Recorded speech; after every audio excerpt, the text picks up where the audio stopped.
Your mind is such a powerful thing. This is to everybody, by the way. You always have to remember that. Your mind can take you places, bad places or good places. But you have to know, even though your mind is the central, let's say like software of everything that controls in your body, you yourself, your soul, are in control of your mind, right? So whatever you think, it will take you. So before you go to bed, you know, like I'm joking around here, but like think of yourself riding a unicorn towards heaven. Dude, keep thinking about that. And I promise you'll probably have a dream about that. Trust me, it works. One time, and I kid you not, one time I actually was trying to train to lucid dream. Okay? The first time I tried lucid dreaming was 2013. It was like 9 years ago. The first time I ever heard about lucid dreaming was by my friend. He was like talking about it. He goes, bro, like you can actually like control your dream. And I was like, dude, shut up. Like you can't really control your dream. That's not really a thing. Like it's like whatever happens in your dream happens. And my friend's like, no, dude, you can really do it if you really think about it. I'm like, dude, what is this guy talking about? And he's like, yeah, people actually train for that. They actually like, you know, make sure to have an indicator when you're like really noticing that you're dreaming. And I'm like, are you serious? And they're like, yeah. I'm like, okay.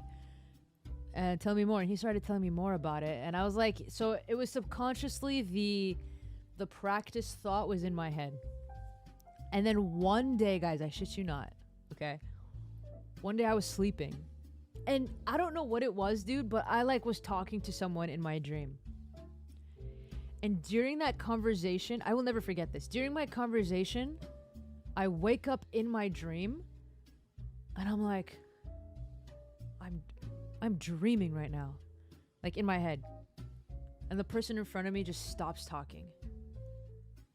And then everything around me just turns white. Okay? Everything. Just blank white. And I like look around. And I'm like, oh shit. I didn't cuss back then. But I was like, oh man. Alright. Cool. This is my dream. I could do whatever I want in this dream. So then the first thing I did, I was like, I want to go to Disneyland. Boom. Disneyland just popped up right in front of me. And I was like, here we go. This is it. Okay. So Disneyland, right now I'm in Disneyland. The whole place is mine. Nobody's in it. The only thing for some reason I didn't control is that all of a sudden, Maleficent started chasing me. And I was like, all right, chill. If this is my dream, then I want to fly. Boom. I turned into a bird, bro. I turned into a bird and I started flying. Literally just flying anywhere I go. But for some reason, Maleficent was still chasing me.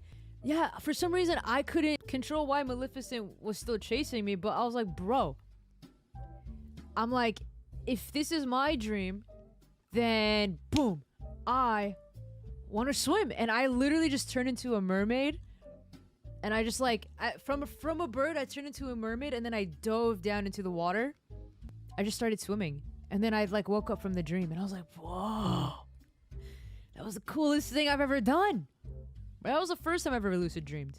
Guys, no. But then there's a second time. The second time I lucid dreamed, I actually trained for it.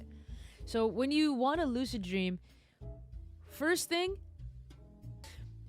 you have to do is write every single dream you remember when you wake up. The second thing you have to do is have indicators.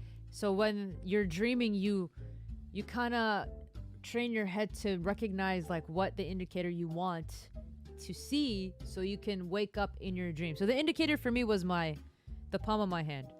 Like if I look at the palm of my hand, I'm like, oh, okay. Yeah. Listen. So I started doing that for like a month. And then one day, like after a month, I was just dreaming randomly, okay? And I was in a hospital.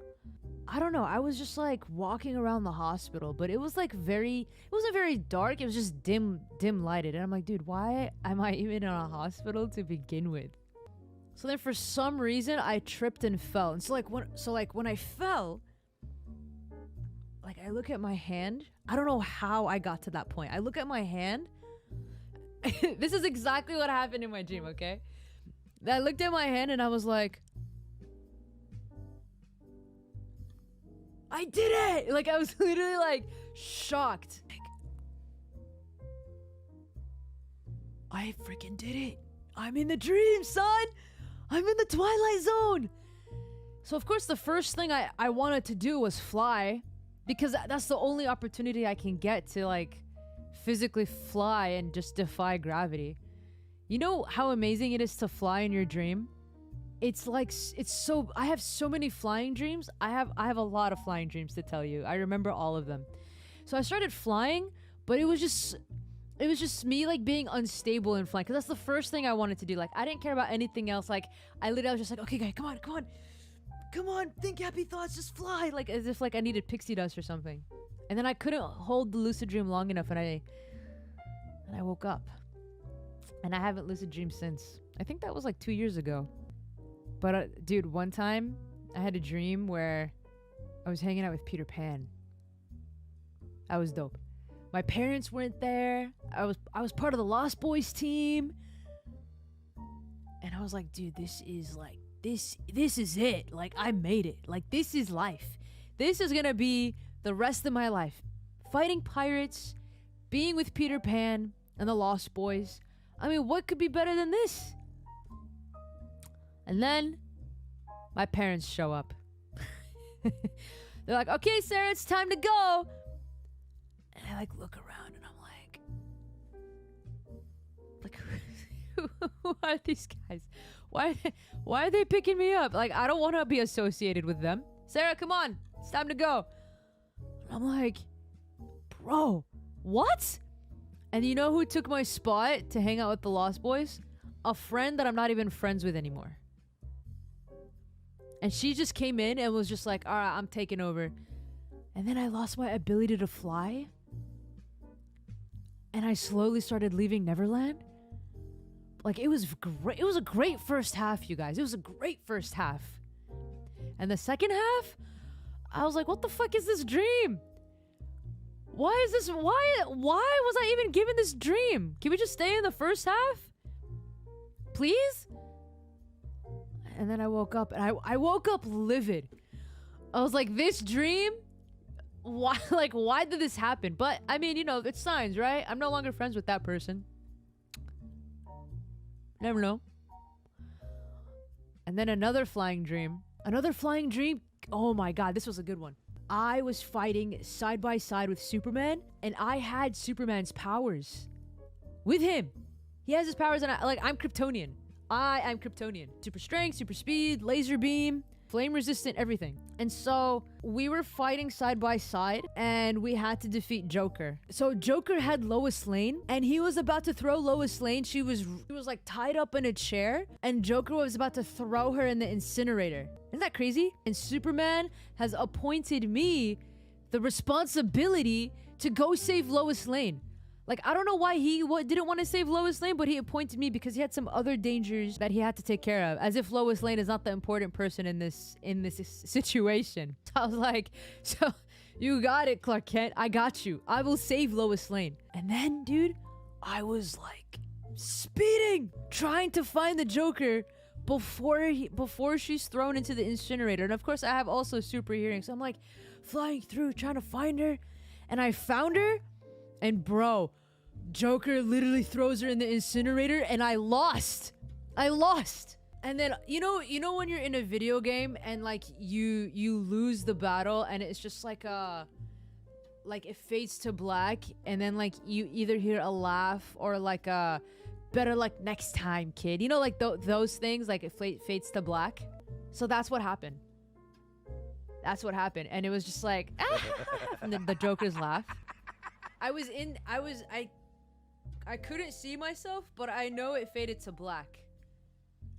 And then all of a sudden, somehow, I was like watching in third person. Somebody pressed the reset button. So it's as if I was in a video game or something. But I'm still me. And I'm still performing my super speed and super strength. And then, as soon as the reset button was pressed, I was like, back to the position of where Superman was telling me, go save Lois Lane from the Joker. And I'm over here like, I got a second chance? I got my second chance. Right? And I get my second chance. And this time I'm like, dude, this time I won't let you down. I won't let you down. So all of a sudden, as soon as we parted ways, I went super god mode, super speed, so fast, because this time I knew where the Joker was and I had just enough time. So as soon as the Joker was about to throw Lois Lane into the incinerator, I caught Lois, I grabbed the Joker, and I threw him into the incinerator. Guys, that was like that was a really proud moment. And this is all a dream. I wasn't even lucid dreaming. I was literally dreaming this. And I was having such a good time. And I won. Like, it was game over. I won. It was like, and I woke up and I was like, damn. I will never forget that dream.